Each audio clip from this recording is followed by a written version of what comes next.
Imaginemos por un momento la siguiente escena. Es viernes por la tarde, el peor momento para cualquier cosa, ¿verdad?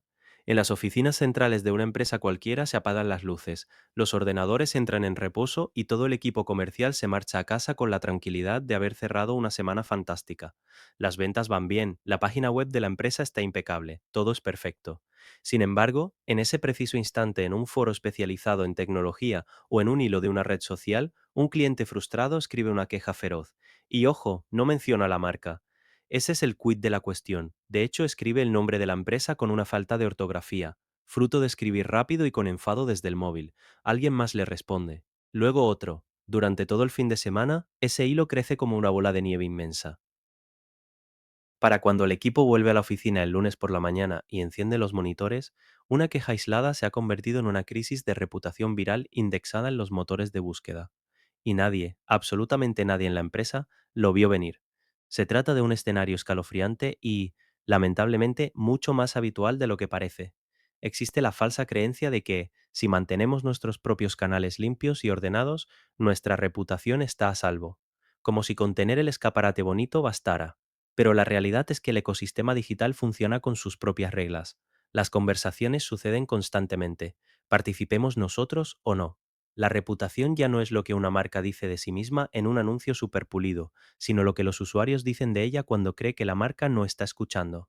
Y, precisamente por eso, nuestra misión en este episodio es iluminar ese ángulo ciego. Vamos a sumergirnos de lleno en la anatomía de las reseñas, las menciones y la auténtica escucha social.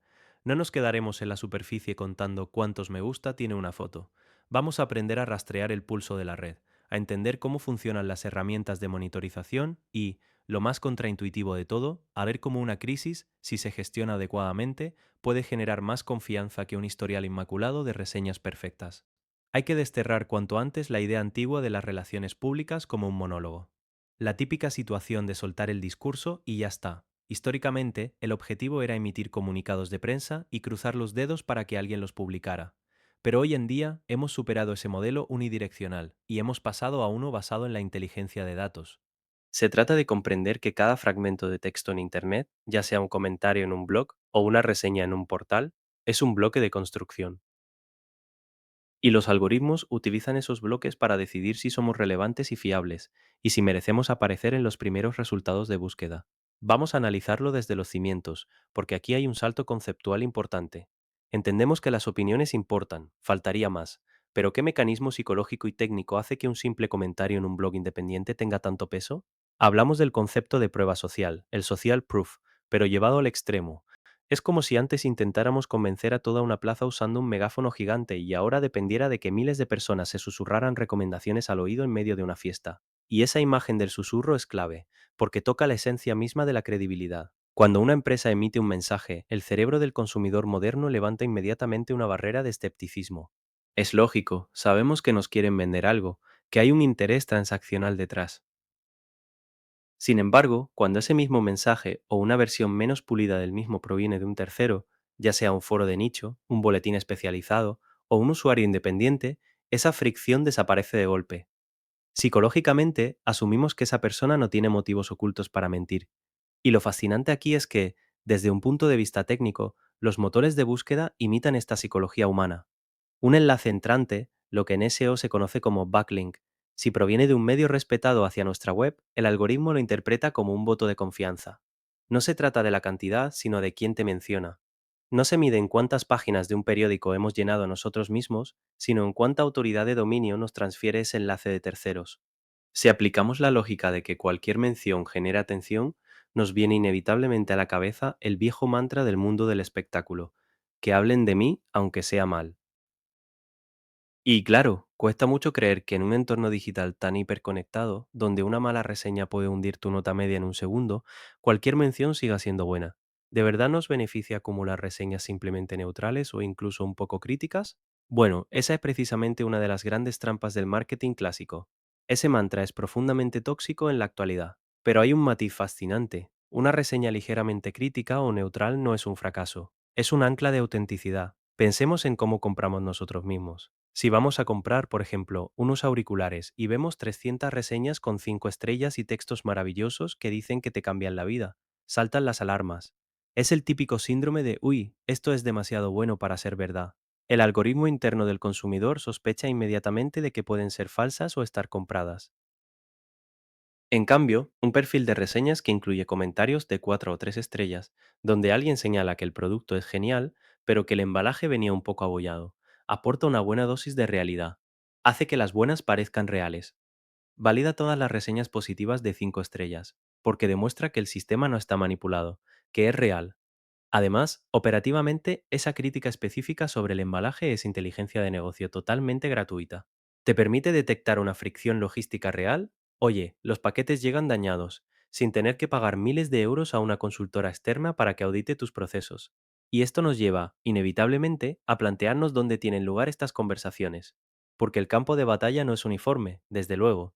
Existen dos mundos con mecánicas totalmente opuestas: los medios estructurados por un lado y las redes sociales, el salvaje oeste, por otro.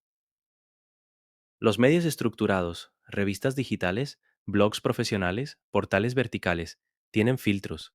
Hay un editor, se verifican las fuentes y el contenido perdura en el tiempo, lo que favorece mucho nuestro SEO.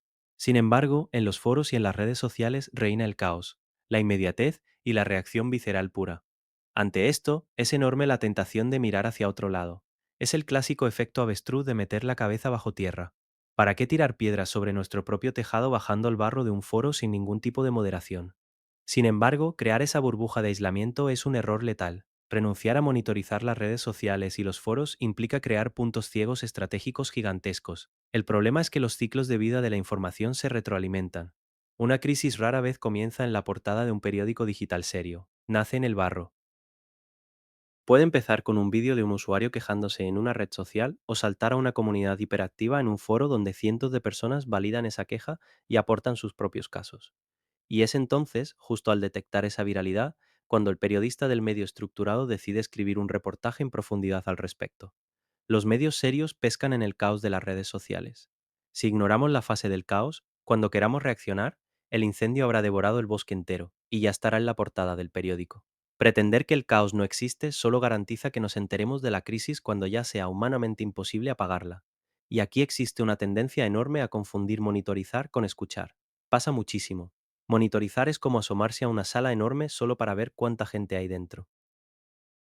La escucha social, en cambio, implica entrar, guardar silencio y afinar el oído para descifrar si esa multitud está organizando una fiesta sorpresa en nuestro honor o afilando las guillotinas para un motín. Es una distinción absolutamente crítica. Monitorizar es un ejercicio puramente cuantitativo. Hemos tenido 500 menciones este mes, y al final es un número vacío. La escucha social añade esa capa cualitativa y analítica. Significa cruzar esos datos para entender el porqué. Significa analizar el sentimiento general e identificar patrones emergentes antes de que se conviertan en tendencias masivas. Y, muy importante, compararnos con la competencia. Si tenemos un pico de quejas sobre nuestro servicio de atención al cliente, pero la escucha social nos revela que nuestros tres competidores directos están sufriendo exactamente lo mismo porque hay una caída general de un proveedor tecnológico, entonces el diagnóstico cambia por completo. Ya no se trata de una crisis interna, sino de una crisis del sector. Para lograr ese nivel de precisión, el radar debe configurarse con palabras clave muy específicas. Lo básico es buscar el nombre de la empresa, el de los productos estrella e incluso el del director general. Pero hay un detalle fascinante: la insistencia casi obsesiva en monitorizar los errores ortográficos comunes de nuestra propia marca. ¿Por qué es tan importante detectar las faltas de ortografía? ¿Realmente es necesario rastrear cómo alguien escribe mal un nombre a las 2 de la mañana? Es absolutamente necesario. Y de hecho, esto encierra una lección maravillosa sobre el comportamiento humano digital. Cuando las personas escriben sobre una marca estando tranquilas o contentas, suelen tomarse su tiempo para escribir bien y poner las tildes. Sin embargo, cuando un cliente está furioso, por ejemplo, porque le han cobrado 2 veces en su tarjeta de crédito o porque le han cancelado el vuelo, no se para a revisar la ortografía. Teclea impulsivamente en el móvil, dominada por la adrenalina, y pulsa enviar. Si solo monitorizamos la versión ortográficamente perfecta de nuestro nombre, nos estamos perdiendo precisamente los comentarios que contienen las emociones más crudas y peligrosas. Rastrear esos errores tipográficos, ya sean intencionados o accidentales, nos permite acceder a la voz real y sin filtros de los usuarios. Estamos intentando captar el enfado en su estado más puro. Pero claro, aquí entramos en arenas movedizas desde el punto de vista técnico. Una cosa es que un ser humano lea un comentario mal escrito y detecte la rabia que transmite, y otra muy distinta es cómo un software procesa esa información. Estas herramientas realizan un análisis del sentimiento y clasifican automáticamente si una mención es positiva, negativa o neutra. Pero, y esto es crucial en nuestro idioma, ¿cómo demonios se enfrenta un algoritmo a la ironía o al sarcasmo? Si alguien escribe en un foro, madre mía, qué maravilla de retraso de 3 horas, el mejor servicio de paquetería del siglo. Un humano capta al instante la ironía, pero ¿las máquinas? Las herramientas de escucha social utilizan procesamiento del lenguaje natural para buscar palabras con una polaridad predefinida. Las palabras maravilla o mejor suman puntos positivos. Si el algoritmo no es lo suficientemente sofisticado, clasificará ese sarcasmo mordaz como un comentario de 5 estrellas. Menudo peligro. Las plataformas de alto nivel como YouScan, Brandwatch o Brand24 entrenan sus modelos con aprendizaje automático para detectar patrones contextuales más complejos.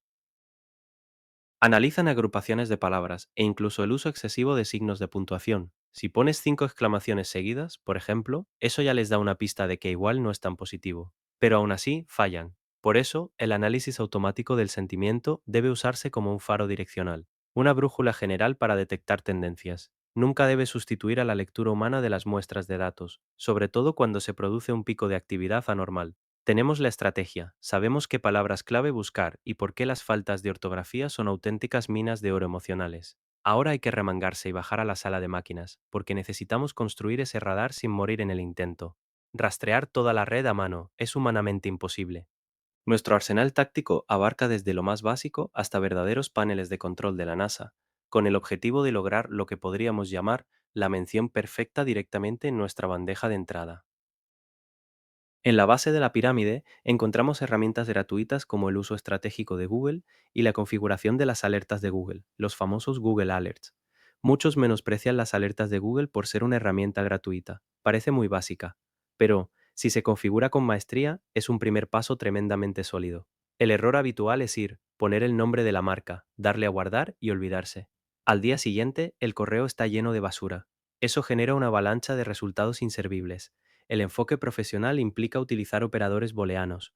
Puede sonar a clase de informática avanzada, pero en realidad se trata simplemente de comandos lógicos que le indican al buscador cómo relacionar las palabras. El uso de las comillas dobles obliga al buscador a encontrar la frase exacta. Eso lo sabemos todos.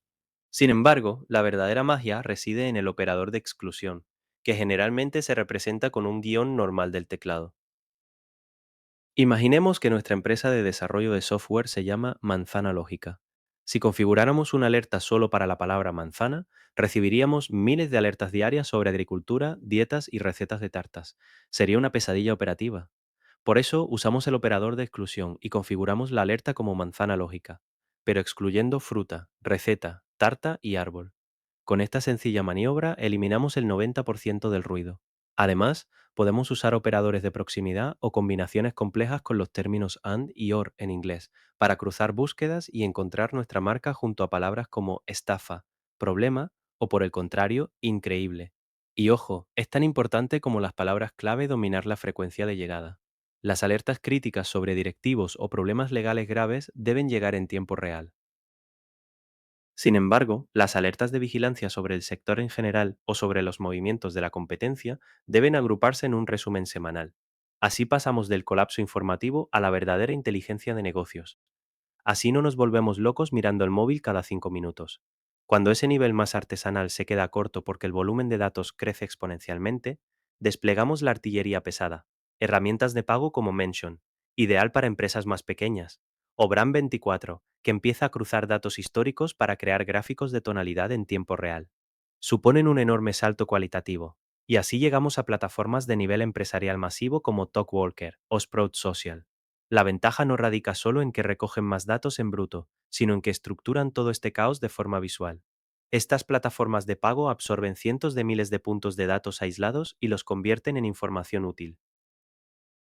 Ya no tenemos que leer una hoja de cálculo interminable. Disponemos de un panel en el que un gráfico de líneas nos muestra que nuestro sentimiento positivo en Twitter ha caído un 15% justo después de lanzar una actualización de nuestro producto, mientras que la percepción en LinkedIn sigue intacta. Esa disparidad de canales es una información muy valiosa que de forma manual tardaríamos semanas o meses en cruzar. Y esto nos sitúa justo en el punto más crítico de este episodio, la transición de los datos a la acción física. Seamos sinceros, tener paneles de control maravillosos con gráficos de barras de colores no sirve de nada si esa información no modifica nuestra forma de actuar en el mundo real. La escucha social no es un fin en sí mismo, es un medio para iterar y corregir. Si vemos que en los foros de soporte hay docenas de personas que preguntan constantemente cómo configurar el módulo de seguridad de nuestro producto, ¿qué debemos hacer? La respuesta reactiva tradicional sería que el servicio de atención al cliente responda a cada queja individualmente, un parche temporal. Sin embargo, la respuesta estratégica, basada en datos reales y no en suposiciones de la dirección, consiste en transformar esa duda recurrente en una solución proactiva. Podríamos crear un tutorial en vídeo muy detallado o publicar un artículo en nuestro blog corporativo explicando el proceso paso a paso y además optimizarlo para SEO. De repente hemos cerrado el círculo. Hemos convertido una fricción operativa que detectamos gracias a la escucha social en un contenido que atrae tráfico cualificado. Así reducimos la carga del equipo de atención al cliente y posicionamos a la marca como resolutiva. Se trata de usar la ineficiencia como inspiración para crear contenido. Pero claro, no siempre se trata de simples dudas sobre cómo configurar un programa informático. A veces, las cosas se tuercen de verdad. Llega la crisis viral de la que hablábamos al principio, el fatídico viernes por la tarde. El protocolo frente a una crisis exige una detección temprana, una evaluación sosegada del alcance y una respuesta empática que destierre por completo la actitud defensiva corporativa. Todo ello, claro, acompañado de una corrección tangible. Y aquí necesito plantear una objeción seria a la teoría. Se afirma que, paradójicamente, una crisis de reputación bien gestionada puede terminar mejorando la reputación de la empresa. ¿En qué se basa esta afirmación? Un error grave supone incumplir la promesa comercial que le has hecho al cliente. ¿Cómo es posible salir más reforzado tras haber decepcionado públicamente a los usuarios? Suena totalmente contradictorio. Sin embargo, es una de las dinámicas más fascinantes de la psicología del consumidor. En la literatura académica se conoce como la paradoja de la recuperación del servicio. Pensemos en el panorama actual. Estamos constantemente bombardeados por narrativas corporativas hiperpulidas, donde todo parece generado por inteligencias artificiales, estéril y perfecto. Todo es maravilloso todo el tiempo, y ese exceso de perfección genera distancia y desconfianza. Por tanto, cuando una marca comete un error público, esa fachada de cristal perfecto se rompe, se vuelven vulnerables, y en esa vulnerabilidad reside una oportunidad de oro. Sí, en medio de la tormenta, la empresa no se esconde detrás de un comunicado legal opaco y lleno de jerga incomprensible, sino que sale al frente, asume la culpa abiertamente, pide perdón sin paliativos ni excusas y demuestra de manera transparente los pasos inmediatos que está tomando para corregir el fallo de sus procesos. Entonces ocurre algo extraordinario. El usuario percibe humanidad, percibe que al volante hay personas reales con la humildad suficiente para rectificar. Y ese nivel de honestidad radical crea unos cimientos de lealtad mucho más profundos que los de un cliente que nunca ha experimentado un problema. Hemos demostrado empíricamente cómo actuamos cuando las cosas van mal, y eso no se puede comprar con ninguna campaña publicitaria millonaria. ¿Qué manera de darle la vuelta al tablero? Convertir el mayor temor de cualquier directivo en una demostración maestra de fiabilidad. Esa es la magia de hacerlo bien. Si reunimos todas las piezas del rompecabezas que hemos ido montando en este programa, el mensaje subyacente queda claro. Esas reseñas desperdigadas, esos comentarios sarcásticos y esas palabras clave con errores tipográficos no son simple ruido de fondo. Son en realidad el sistema nervioso de Internet. Al combinar herramientas tácticas de relaciones públicas digitales, el rigor del SEO para estructurar nuestra autoridad y una escucha activa desprovista de ego, las marcas tienen la oportunidad real de dejar de hablar solas y empezar a participar en la conversación global. Se trata de un cambio de mentalidad definitivo. Se trata de entender que la reputación no nos pertenece, sino que es la comunidad quien la moldea a diario. Y aceptar esa realidad, con todas sus imperfecciones y picos de tensión, es el único camino viable en el entorno actual. Un camino que, como hemos visto, no admite pausas ni puntos ciegos, lo cual nos lleva a una reflexión final de cara al futuro inmediato, ya que la tecnología nunca se detiene. Teniendo en cuenta el enorme esfuerzo humano y técnico que supone interpretar el tono, el sarcasmo y la frustración real que se esconde tras miles de foros y reseñas, es lógico que nos fijemos en el horizonte de la inteligencia artificial generativa. En la actualidad, los buscadores ya están empezando a ofrecer respuestas resumidas, algoritmos inmensos que leen 10.000 reseñas de un producto en milisegundos y devuelven al usuario un párrafo resumen de 3 líneas que dice: la mayoría de los usuarios opina que este producto es bueno, pero la batería falla. Así de crudo. Entonces, si avanzamos hacia un ecosistema en el que las decisiones de compra ya no las tomará un usuario leyendo pacientemente las batallas de un foro durante horas, sino una máquina que sintetiza todo el sentimiento global de la red de forma fría y puramente matemática, ¿cómo demonios tendrá que evolucionar esta escucha social? Es una gran incógnita. Ya no trataremos de empatizar con un ser humano enfadado al otro lado de la pantalla, sino que tendremos que descubrir cómo convencer a un algoritmo inteligente que resume implacablemente nuestras peores imperfecciones al instante. Es un desafío monumental que dejaremos reposar hasta el próximo episodio.